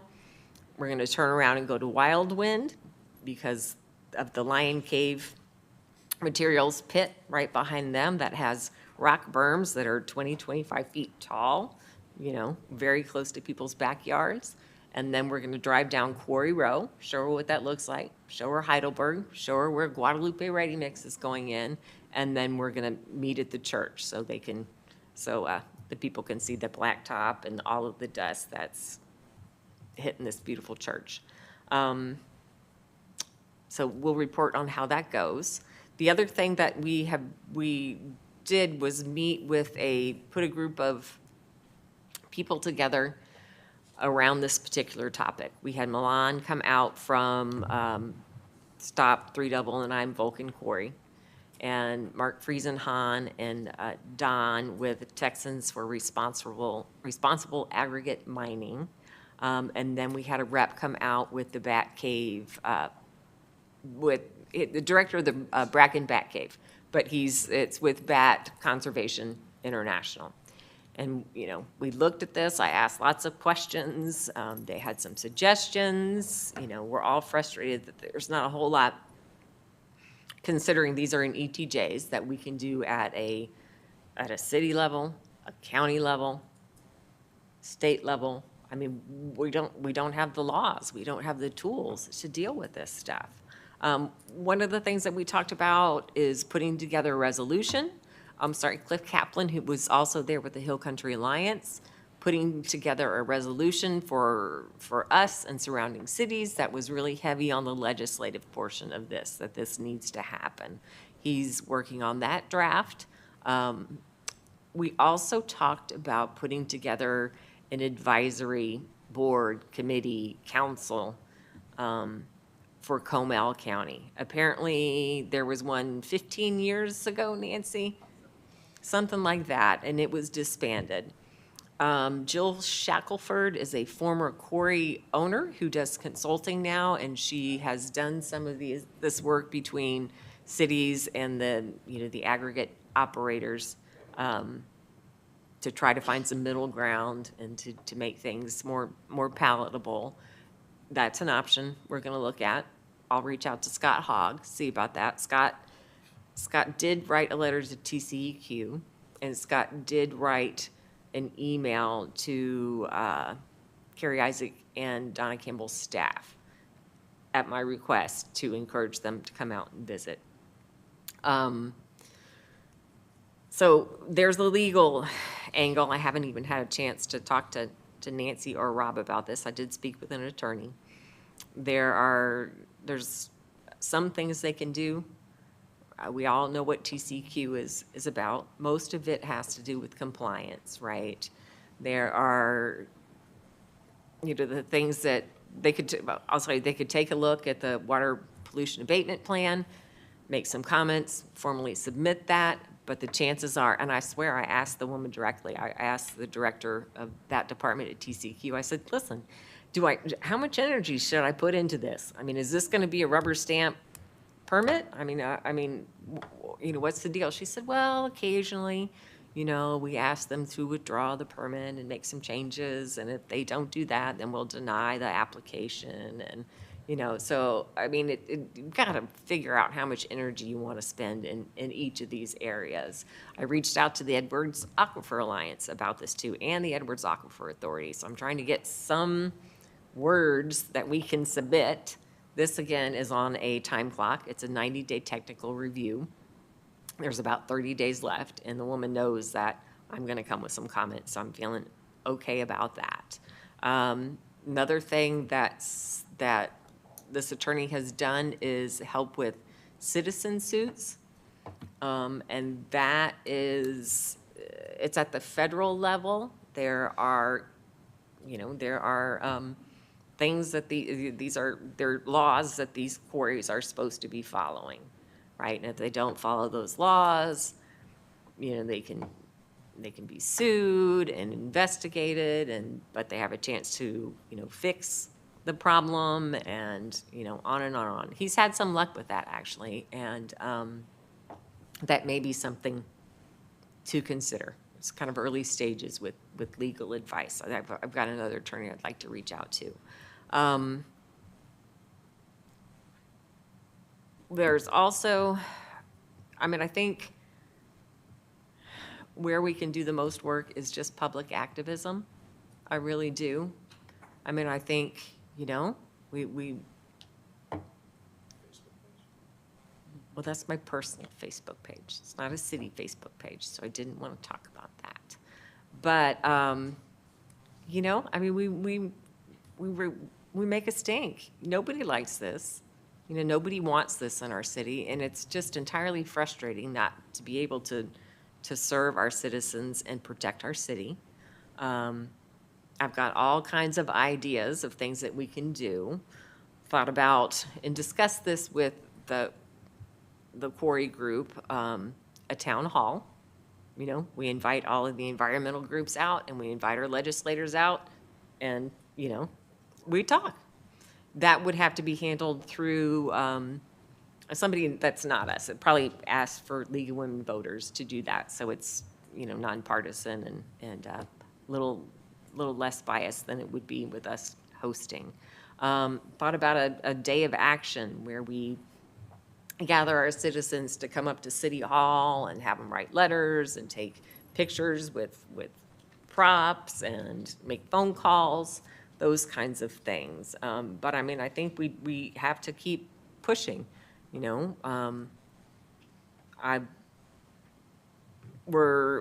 got contact information for the general manager over there. I think it's perfectly appropriate to call, email him, express disappointment. I'll encourage our citizens to do that as well. We're going to have to make a fuss. And we'll see what comes back from the president of this region that we wrote to. I don't know if he'll write back or not. I called there to get his email address, and they said, we're not at liberty to say. So, well, is there a phone number I can call? Well, we're not at liberty to say. So obviously they have some of their own protections in place. So thoughts, questions? My brain is just saturated with this stuff for the last 3 weeks. It's just, ugh. Oh, other things. It just keeps coming out. Again, we need to, as far as raising a fuss, approach the media. We've had San Antonio Express News reach out to us, and Texas Tribune as well. Texas Tribune just did actually a great article about the EPA study in Dallas. We're going to have to make our voices heard. We don't want this here. We don't. Heidelberg does not like us. Heidelberg does not care about this community. And we need to let the world know that Heidelberg is not a good neighbor. But I have ideas. I've got suggestions for all of y'all if you want some things to do. I do. I have suggestions. Lisa, thank you for all your work on this. It's amazing, and I've said this before, I'll say it again, this is your superpower, to be able to fish this stuff out, dig online and data mine to bring that to council for the benefit of not just all of us in Garden Ridge, but our entire community. So to put it in fighter pilot speak, you've got the quarry that is roughly a little over 40% of our geographic area of the city of Garden Ridge. And then you've got about 1,100 acres that's circled in red up there, or traced in red. So they are going to, by over a third, increase their quarry operations, the city of Garden Ridge, right next door. So it's outside of our city. It borders our city. ETJ-wise, it's in San Antonio ETJ, Schertz, and New Braunfels. All of those individuals are aware. We've requested a in-person meeting with Mayor Ron Nirenberg from the city of San Antonio. He will be interested in this because when he was a council member in 2011, Yep. he worked to save part of the family's ranch of this area for the Bat Cave, the Bat Preserve. So I think he has a vested interest in this, and it's in his ETJ. Heidelberg has already filed to be with the new legislation and the new law that's on the books to be removed from at least San Antonio's ETJ. Yeah, they've petitioned to be released from San Antonio's ETJ, and that's another kind of rubber stamp thing. You ask and they have to. Which is They have it's to a live. crazy law. Yeah, and that's something that we're going to talk to Representative, Guadalupe Ready Mix as well, just yeah. keep that on your radar, both of those. One more thing on the, when we had our mayor's workshop here for NEP on the 24th of January, all the mayors agreed to a joint resolution discouraging APO operations within Garden Ridge specifically, or adjacent to Garden Ridge and the surrounding area. They were very magnanimous and said, yes, we will support that. We drafted that with a lot of help from Lisa and Nancy, and that's been sent out to the mayors as well. And something we'll talk about tomorrow in NEP, most likely, probably offline more than anything else. Anything else? Yeah, I've got more. I could go all night. I did want to share the TxDOT news. We are, Nancy, Chief, and I got together, and we looked at the online manual for TxDOT in their rules. And they've got a section that says, I got a folder here somewhere. Anyway, that allows for cities to establish a truck route in their cities. TxDOT cannot direct traffic. It cannot deny traffic other than in certain instances like road damage, road repair, if there's anything dangerous. But cities can direct, they can establish their own truck route. Now, many years ago, was prior to when I was on council, council reversed the ordinance when you're, say you're coming out of the quarry. To your left is City of Garden Ridge Road. And it used to be no through truck traffic. And then council reversed that. I think there was some incentive for road repair or whatever, and allowed through truck traffic there. So, and you're coming out of the quarry. To your right, that is also a little stretch of our city limits and our road. So what the law or the rules require is that you, coming up with a truck route, you have to pick a similar route. That's not going to take them longer. It's not going to be, you're not going to be more prohibitive and things. So what we are looking at is reversing the ordinance and making that portion again, no through truck traffic, and then making from that intersection to 3009, no through truck traffic. We're requesting that we funnel everything down that 2252 towards I-35 and, that 482. So that will drive traffic that way and keep it out of the city. And when we get this great new road coming in, 2252, we don't want to get that damaged. And I did hear Will Lockett was out of town, and I heard back from him today, and he said, yeah, that's a great possibility. We'll have to work with City of Schertz and the county as well, because it touches their roads too. So that was some good news. So I've already started drafting a proposal on that, and I've got a draft email to go out to Schertz. And I'll get one out to Scott Hogg as too, just to be sure. But I thought that may be some relief of traffic coming through our city. I mean, just bit by bit, we've got to figure this stuff out. That's great work. Lots of work to be done. Comments? Comments for- Assignments? I've got assignments. I do have assignments. Comments for Lisa? Well, you talked about 2252, but I assume we're thinking about a possible way to, the 3009 route as well, to combat the other portion. Well, I don't understand the question. Well, the no truck through, It'll be both directions on Yeah, okay, 2252 that's from what the I- yeah, quarry. that's what I Yeah, make they sure. won't be able to go to 3009. okay. What I about, have to- what about out of this new one? Out this, which way? Oh, what they're saying here is that they are going to route that quarry traffic through the same Servtex entrance that's on 2252, which is another reason, to say, hey, listen, we've had enough. You're adding more truck traffic to that road. Guadalupe Ready Mix is adding more truck traffic. Either way, the traffic's gonna be unbearable.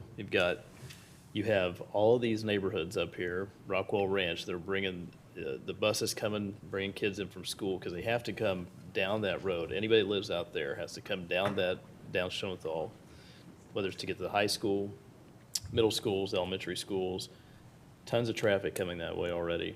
But the trucks on a aren't, two-lane they're road. saying the trucks are not going to go there. They're saying those trucks are going to be rerouted. Well, that's what I'm saying, Oh, but, yeah, so I mean, either way, though, I'm saying if they went out that way, Right. we're in trouble. Right, If they go out right, this right. way, we're in No, even I gotcha. worse trouble. No, I got you. Yeah, Yeah. it's a no-win situation there. But I am looking for people to get together with groups. I mean, if you could work with the Boy Scouts for a letter writing campaign, Todd, we just need to bring a lot of awareness to this. Kay, if you could work with Tri-County Chamber, getting them notified. I mean, I don't think people know that this is happening.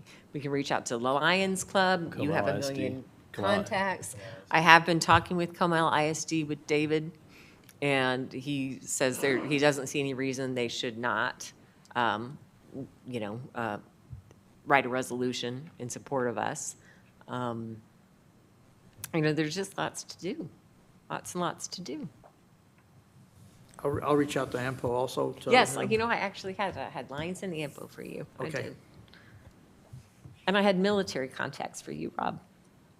Got it. I was going to make a comment, but I can't. This is our next big endeavor. Great job, Lisa. Thank you for all your efforts. Okay, do you have anything for number 2? You're still on. I don't have much for number 2, but I will tell you, I've been so busy on number 1. I did reach out, and I am in conversation with Laddie Denton to get his take on this stuff. Obviously, with his new development, he has a vested interest in keeping Garden Ridge beautiful, right? And it's funny because he says he's never been on this side of things, right? I mean, he's always the developer that's fighting the homeowners for the land and the development. And, and his recommendation as well was, my words, raise hell, and cause enough angst that, they want to be somewhere else. Yes, and we are still working with the city of San Antonio for eventual ETJ expansion to get out that way. So we haven't given up on that, as hard as that endeavor is as well. Okay, item number 10A3, economic development and Tri-County. Kay and Kelly? Excuse me, the only thing I might report is the regular luncheon, the regular monthly luncheon is next Tuesday at Northeast Lakeview College. As I mentioned before, they're moving around at their venues. Kelly might know about the mixers. Kelly? Of course.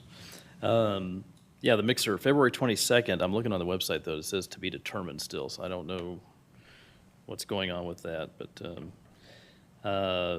April 25th, though, we have our mixer here in our beautiful city, in our beautiful park with our new beautiful entrance sign. If anybody hasn't seen that yet, it looks really, really nice and clean. There was a casino party that eventually, it was a big fundraiser. It was supposed to be on the 29th at Blue Bonnet Palace for Tri-County Chamber, and it's been canceled. I just found that out today, and I'm not sure why that was canceled. So if you're planning on going to that, just mark that off your calendar. You're within this room, but they're a nonprofit who they assist wounded warriors in getting retrofitted help them, fit it in bicycles and different modes of transportation. And they're doing a 5K at Blue Bonnet Palace, February 24th at 8:30 a.m. And so I and my team will be out there, so invite you guys. If you guys have never been out there, it's super awesome. It's just they've live or silent auctions, and you can run, walk. It's just a great time. A lot of just, if you're lucky, you might see Mayor Daley from Selma do some push-ups. He's been known to do that. So that's all I have. On the EDC front, still just talking with we have a lot of interest out there. It's just,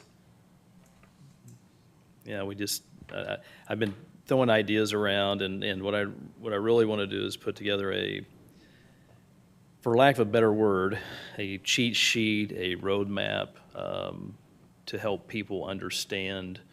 We're dealing with a lot of small businesses, and when you look at the SUD plan, it's very ominous. And if you don't do this every day, it can be. And so I want to create a basic marketing booklet that shows, like I said, for lack of a better word or phrase, opening a business in Garden Ridge for Dummies, right? And I'm going to write it for myself. So I'm a picture guy, I'm a visual guy, and my intention is to create something so nice that we eventually submit it to TML and try to maybe win some awards for it. So, because I think what we create, I don't think anybody else has. So, hoping I can make that come to fruition. That's it. Awesome, Kelly, thanks. Make sure we mark our calendars for the mixer on the 25th. And Lisa, you booked the band, right? Yep. Awesome, thanks. On to item number 4, water company and utilities. Jesse? Nothing additional to add. I covered everything earlier. Okay, I don't have anything to add. And then item number 5, Comal ISD. Todd, do you have anything? I do. The first principal of Davenport High School has taken another job basically as the assistant superintendent of New Braunfels ISD. I hate to see Matt go, and I'm going to call him Matt because I call him a personal friend. This is the guy that opened up our high school. He took that job on. I've known him since he was the middle school principal at Canyon with my oldest child. And I sent Matt a nice note about his departure and everything else, kind of as a councilman, kind of as a friend of his as well. But if you look at the success of that high school, he's a big part of the reason it was that successful. So, Matt, if you're watching, we hate to see you go, but congrats on the new job. It's a hell of a job for him. I mean, they're lining him up to be a superintendent at some point. So, and if you I can't even rattle off all the things that the high school has done since he opened it, to include state semifinals in football, women's 4A volleyball championship, the academic side, they clean everybody's clock in UIL competitions on academics and everything else. The school is arguably, and I think I would win the argument, the best one in Comal ISD, if not the best high school in the region. So with that, we'll see When? you off, Matt. When? He's gone already. He left last Friday. Replacement? Wow. They've got an interim one right now. They haven't named a full-time replacement yet. So once we get one, whoever that person is, hopefully I'll get a chance to meet with them and invite them to come meet with us. Wow, okay, thanks. I know he's not watching, right? But Matt, if you tune in later on. Yeah, thanks. Thanks for everything, Mr. Clean. All right, moving on to item number 11, discussion of future agenda items. Remember, this is something you want on the agenda, not for discussion right now. Anything, Kelly? Down to my left, okay. Wait, hang on. Oh, Oh, no, never. all right. Do have one, but I don't, not necessarily for the agenda. I'd like to add it to number 13 in the future, is the 100 Club of Comal County. So,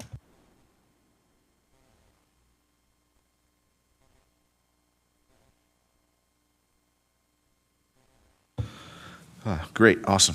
Okay, if nothing else for 11, we'll move on to number 12, citizen comment period. You don't have to have signed up for this one. You'll get 2 minutes. If you do come up, just please give us your name and then see Marissa afterwards. Any takers? Please, come on up. We can't make any comments on what you're saying, but we're listening and we're taking notes. All right. My name is Roxanne Zuer, and my mother lives at 9207 Blazing Star Trail. She's concerned about the garbage dumpster fee that's on the utility bill, and I think she left a message for you yesterday. But she just turned 81 yesterday, was her birthday, and she, has mobility issues. She doesn't use the dumpster. She thought that dumpster fee was for the rental of her cart, but I think she might have talked to Michelle, the utility clerk, and she was explaining that it's the big dumpster. So her question is, how long does this dumpster fee last? Is it for perpetuity, or is it under consideration for renegotiation, a future utility contract with the garbage company? And also, how is the garbage dumpster managed? Is it just something that anybody can come and dump in, or is that residents only, or is it overused by people who have side businesses or contractors who are pulling out toilets and remodeling houses? Or what is the usage rate of these dumpsters, and why is it being passed on to all the residents of Garden Ridge? All right, thank you. Thanks so much. Anybody else? Sharon? No. Okay. All right, we'll keep moving on. On to item number 13, reports and comments from mayor and city council members. We'll start on the left. Kay, any of these things you need to update us on or have updates for us? No, I had mentioned to Cheryl Byther that if she was not able to attend, I'd follow up on the women's club, but she was here, so I believe that's it. Awesome, thanks. Todd?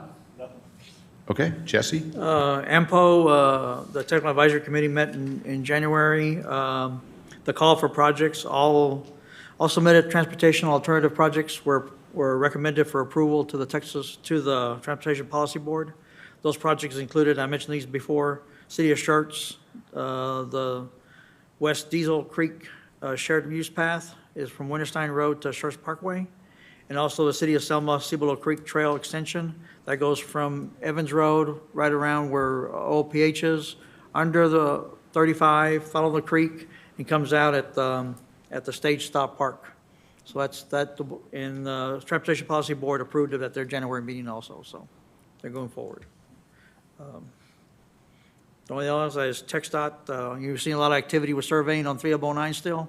That's the data collecting for the design team to, update their as-built drawings. So they'll continue with that. Thanks, Jesse, and thanks for being a great representative for us out there. Lisa? Worked with Great Springs Project again and submitted a grant application to Texas Parks and Wildlife Division. So we'll see what happens. Thanks for doing that. That was due at the end of January, right? Thanks for putting that together. Awesome. Kelly? Yes. So in light of some of the bad news we've had tonight, the Guard Ridge Elementary Choir last week, Miss Jeske and her crew, and my daughter is in the choir. They represented us very, very well. They got to sing at the Spurs game last week, and they did a phenomenal job. I posted a video on the Keep Garden Ridge Positive page, and or at the PTA page, and so yeah, they did a fantastic job. And my only other comment is I got to see Wimby, and I was 6 rows back, and he was taller than me still. That boy is tall. That boy is tall. He's from another planet. That's awesome. Did we win that night? No. All right. Thanks, Kelly. Families of Garden Ridge. We broke another record on the 20th of January. So Nancy, add 141 volunteer hours for January. We had 45 people show up. 40 of those were Davenport High School, National Honor Society, and Junior ROTC. And then a few of us adults as supervision, if you will, and trying to keep the kids warm in Rob's truck as best we could. So I always had a truckload full of kids. So that was great, and I haven't picked a new date for that, but expect probably late March. And Northeast Partnership, we talked a little bit about that already. We have our next luncheon tomorrow, and that's about it. That's all I got to tell on that. Please. I forgot one thing. So I attended the Davenport High School Booster Club fundraiser last weekend. Huh? The Booster Bash. Yeah, that was my first time doing it, and we put in a Airbnb package that brought in. So I know they made at least $1,400 because somebody bid on that. So, but very good turnout. I don't have kids in high school yet, but I will soon. So next few years. So decided to attend that, and they did a fantastic job. I don't know what the final numbers were as far as what was raised, but I haven't heard anything yet. But I'm assuming they did pretty well. All right. That'll take us to item number 14, adjournment. There being no further business, the City Council regular meeting for February is adjourned at 7:58 p.m. Thanks, everybody. Happy Valentine's Day next week.